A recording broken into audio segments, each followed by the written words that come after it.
ನಮಸ್ಕಾರ ವೀಕ್ಷಕರೇ, ದೃಷ್ಟಿ ಮಾಧ್ಯಮಕ್ಕೆ ಸ್ವಾಗತ. ಪ್ರಪಂಚ ಇನ್ನು ಇಂಗ್ಲಿಷ್ ಔಷಧವನ್ನ ನೋಡದ ಕಾಲವದು. ನಮ್ಮ ಪೂರ್ವಜರು 90-100 ವರ್ಷ ನಿರಾಯಾಸವಾಗಿ ಬದುಕಿದ ಕಾಲ. ಆಗ ಅವರಿಗೆ ಯಾವುದೇ ವಿಟಮಿನ್ ಮಾತ್ರೆಯ ಅವಶ್ಯಕತೆಯೂ ಇರಲಿಲ್ಲ, ಇನ್ಯಾವುದೋ ಇಂಜೆಕ್ಷನ್ನ ಭಯವೂ ಇಲ್ಲ. ಇತ್ತೀಚಿನ ದಿನಗಳಲ್ಲಿ ಮಾನವ ಎಲ್ಲಾ ಕ್ಷೇತ್ರದಲ್ಲೂ ಮುಂದುವರೆದಿದ್ದಾನೆ. ಆದರೆ ಅವನ ಆಯಸ್ಸು ಕೇವಲ 60ರಿಂದ 70ರಷ್ಟಕ್ಕೆ ಮಾತ್ರ ಸೀಮಿತವಾಗಿದೆ. ಔಷಧವನ್ನೇ ನೋಡದೇ ಇದ್ದ ನಮ್ಮ ಪೂರ್ವಜರು ಅಷ್ಟೆಲ್ಲ ಆರೋಗ್ಯವಾಗಿರಲು ಹೇಗೆ ಸಾಧ್ಯ? ಅವರ ದೇಹಕ್ಕೆ ಎಲ್ಲಿಂದ ರೋಗ ನಿರೋಧಕ ಶಕ್ತಿ ದೊರೆಯುತ್ತಿತ್ತು ಎಂಬೆಲ್ಲ ಪ್ರಶ್ನೆಗೆ ಉತ್ತರ ಹುಡುಕಿದಾಗ ನಮಗೆ ತಿಳಿಯುವುದೇ ಅವರು ವಾಸಿಸುತ್ತಿದ್ದ ಶುದ್ಧ ಪರಿಸರ, ಸತತ ಶ್ರಮಜೀವನ ಹಾಗೂ ಬಹಳ ಮುಖ್ಯವಾಗಿ ಅವರು ಸೇವಿಸುತ್ತಿದ್ದ ಆಹಾರ ಹಾಗೂ ಅನುಸರಿಸುತ್ತಿದ್ದ ಆಹಾರ ಕ್ರಮ.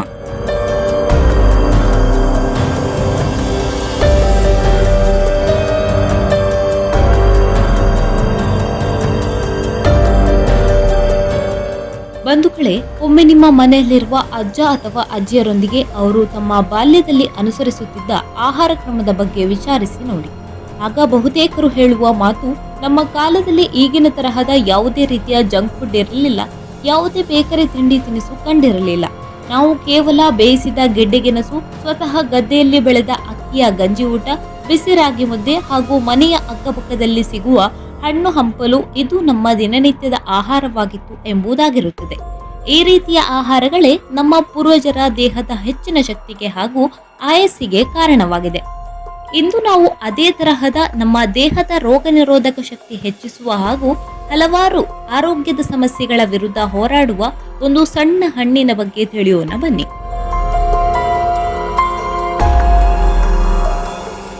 ಈ ಹಣ್ಣು 90ರ ದಶಕದವರಿಗಂತೂ ಚಿರಪರಿಚಿತ. ಮಾತ್ರವಲ್ಲ, ಆಗಿನ ಕಾಲದಲ್ಲಿ ಇದನ್ನ ಸವಿಯದವರ ಪ್ರಮಾಣ ತೀರಾ ಕಡಿಮೆ. ಇದನ್ನ ನಾನಾ ಹೆಸರುಗಳಾದ ಗದ್ದೆ ಹಣ್ಣು, ಕೇಪೆ ಹಣ್ಣು, ಗುಪ್ಪಟೆ ಹಣ್ಣು ಹಾಗೂ ವಿವಿಧ ಪ್ರದೇಶಗಳಿಗೆ ಸಂಬಂಧಿಸಿದಂತೆ ನಾನಾ ರೀತಿಯ ಹೆಸರುಗಳಿಂದ ಕರೆಯುತ್ತಾರೆ.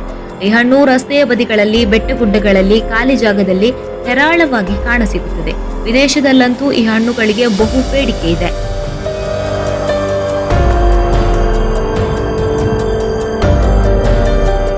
ಈ ಹಣ್ಣು ಅಂತಿಂತ ಹಣ್ಣಲ್ಲ, ಇದು ನಮ್ಮ ದೇಹಕ್ಕೆ ಸಂಜೀವಿನಿ ರೂಪದಲ್ಲಿ ದೊರೆತ ಹಣ್ಣಾಗಿದೆ.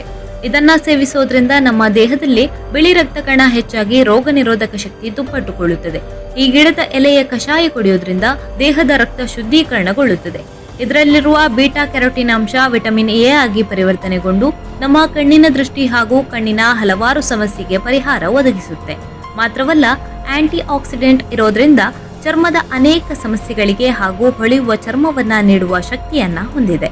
ಇದನ್ನ ಹೆಚ್ಚು ಸೇವಿಸೋದ್ರಿಂದ ಕ್ಯಾನ್ಸರ್ ಹಾಗೂ ಹೃದಯದ ಸಮಸ್ಯೆಗಳಿಂದ ರಕ್ಷಣೆ ದೊರೆಯುತ್ತದೆ. ಇದರಲ್ಲಿ ಡಯಟರಿ ಫೈಬರ್ ಇರೋದ್ರಿಂದ ಜೀರ್ಣಾಂಗ ವ್ಯೂಹದ ಆರೋಗ್ಯಕ್ಕೆ ಸಹಕಾರಿಯಾಗಿದೆ. ಮಾತ್ರವಲ್ಲ, ಗಂಟು ನೋವು ನಿವಾರಣೆಗೂ ಇದು ಬಹಳ ಸಹಕಾರಿ.